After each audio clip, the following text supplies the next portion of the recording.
On veut résoudre dans R l'équation ln de valeur absolue de x moins 1 plus ln de valeur absolue de 2x plus 1 est égal à 0. Alors, si vous avez ln de a, ça veut dire que a doit être supérieur à 0.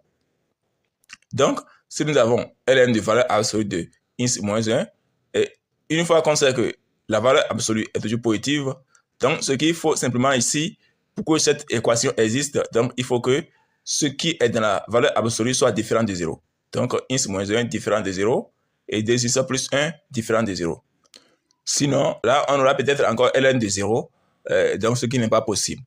Donc, après cela, nous allons envoyer, d'accord, ln de valeur absolue de 2x plus 1 derrière l'égalité. Vous devez comprendre que lorsque vous avez moins ln de x, ça fait égal à ln de 1 sur x. Donc, on va appliquer ça donc, pour avoir cette égalité.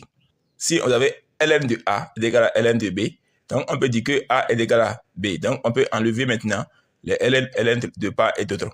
Produit des extrêmes est égal à produit des moyens. Et donc, ce qui va nous donner ça. Et donc, on constate que dans la valeur absolue, on a, donc, on va développer ça, ce qui va nous ramener à une équation du second degré dans la valeur absolue. Il faut maintenant, ici, enlever la valeur absolue. Soit 2x au carré moins x moins 1 est égal à 1, ou 2x au carré moins x moins 1 est égal à moins 1. On va chercher à résoudre ces deux équations en bas. On va résoudre cette équation. On va utiliser discriminant d'état. Vous avez b au carré moins 4 ac, ce qui va nous donner 17. Et donc, les deux solutions, ça fait x1 est égal à moins b, d'accord, qui est égal à 1 moins racine 4 de 17 sur 2a, donc est égal à sur 4. Et les deuxième solution, ça fait moins b plus racine carrée de delta sur 2a. Donc, pour cette équation, 2x au carré moins x moins 2 est égal à 0. Donc, on a ces deux solutions, x1 et x2. Maintenant, pour la deuxième équation, x au carré moins x est égal à 0.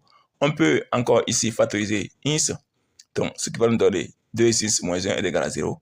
On a deux produits nuls. Donc, soit x est égal à 0 ou 2x moins 1 est égal à 0.